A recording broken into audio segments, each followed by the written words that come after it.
Hello guys. आज हम इस वीडियो में अकाउंटिंग के बेसिक टर्म्स को समझेंगे। सबसे पहला टर्म है ट्रांजैक्शन। ट्रांजैक्शंस क्या होती है? एक्सचेंज ऑफ मनी और money worth between parties. Example के साथ मैं आपको समझाती हूँ। जब आप कोई गुड्स परचेज करते हैं तो इसके अंदर क्या इन्वॉल्व होता है? मटेरियल आप रिसीव करते हैं और पेमेंट करते हैं। आप पेमेंट अब दो तरह से कर सकते हैं, या तो तुरंत इमीडिएट कैश दें या फ्यूचर में दें। जब आप इमीडिएट कैश दे के पेमेंट सेटल करेंगे तो इसे कैश ट्रांजैक्शन बोला जाता है, और जब आप फ्यूचर डेट पे पेमेंट सेटल करेंगे तो इसे क्रेडिट ट्रांजैक्शन बोला जाता है। नेक्स्ट टर्म है गुड्स एंड सर्विसेज। अभी ये तो आपको पता ही होगा, गुड्स जो होती हैं टेंजिबल इन नेचर होती हैं, सर्विसेज इनटेंजिबल इन नेचर होती हैं। पर क्या आपको ये पता है, एक फर्म के लिए जो गुड्स है ज़रूरी नहीं वो दूसरे फर्म के लिए भी गुड्स हो। जैसे कि मान लीजिए एक मशीन मैन्युफैक्चरिंग कंपनी है, उसके लिए तो मशीन्स गुड्स होंगी, पर ज़रूरी तो नहीं जो कंपनी बाय कर रही है उसके लिए भी वो गुड्स हो सकता है उसका इंटेंशन इसे सेल ना करके लॉन्ग टर्म रिसोर्स के लिए यूज़ करना हो। अब सर्विसेज के करेक्टरिस्टिक्स समझ लेते हैं। सबसे पहला करेक्टरिस्टिक्स इंटेंजिबिलिटी है। आपको पता है इसकी फिजिकल एग्जिस्टेंस तो होती नहीं है। और सेकंड पॉइंट है इनकन्सिस्टेंसी। सर्विसेज जो हैं वो कभी भी सेम नहीं होती हैं, इसकी क्वालिटी जो होती है डिफ़र होती है टाइम टू टाइम।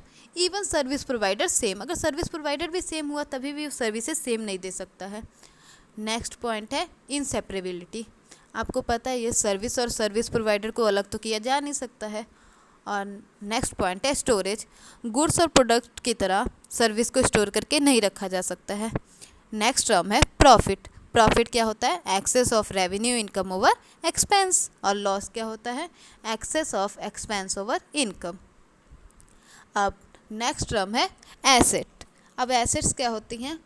वो रिसोर्स जो बिजनेस ऑन करता है किस पर्पस के लिए? ताकि वो फ्यूचर का प्रॉफिट इससे जनरेट कर सके।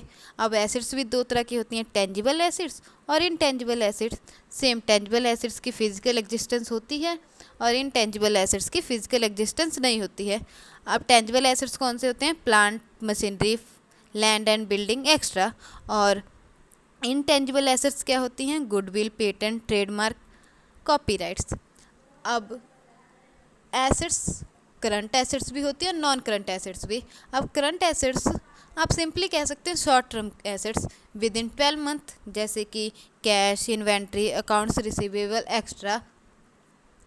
और नॉन करंट एसेट्स जो होती हैं लॉन्ग टर्म के लिए होती हैं, जैसे कि प्लांट, मशीनरी, लैंड एक्स्ट्रा।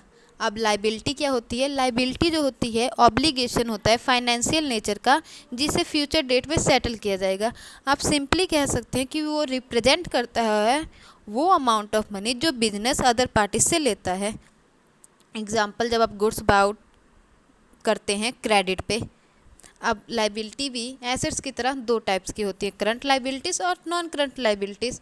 और सेम करंट लाइबिलिटीज़ भी शॉर्ट टाइम पीरियड्स के लिए होती है विद इन 12 मंथ, जैसे कि bank overdraft, short term loans, account payables. और नॉन करंट लाइबिलिटीज़ जो होती हैं लॉन्ग पीरियड्स के लिए होती हैं, जैसे आप 5 ईयर्स के लिए लोन लेते हैं।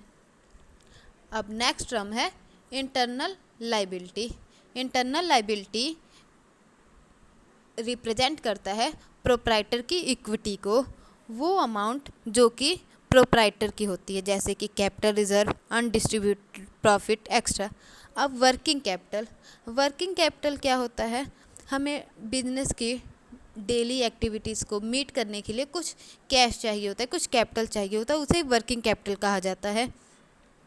अब वर्किंग कैपिटल के फॉर्मूले देख लीजिए। ग्रॉस वर्किंग कैपिटल इक्वल होता है total current assets equal long term internal liabilities plus long term debts plus current liabilities minus the amount blocked in the fixed assets.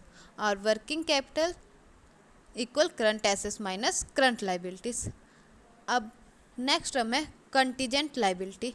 Contingent liability वो potential obligation होता है जो कि outcome के event पे depend करता है। जैसे मान लीजिए किसी सप्लायर ने एक लीगल सूट फाइल किया है, तो ये हम इसे लाइबिलिटी नहीं ट्रीट करेंगे क्योंकि हमारी ऑब्लिगेशन नहीं है।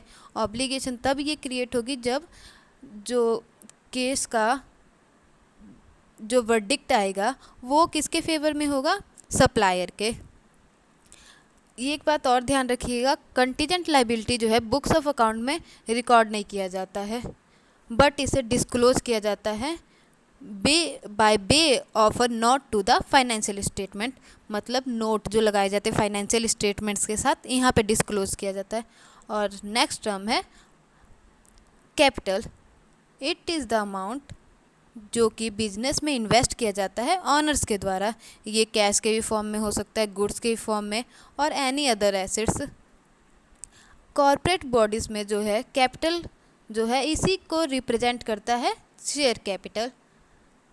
आई होप अगर आपको वीडियो अच्छी लगे तो आप कमेंट सेक्शन में ज़रूर बताएं।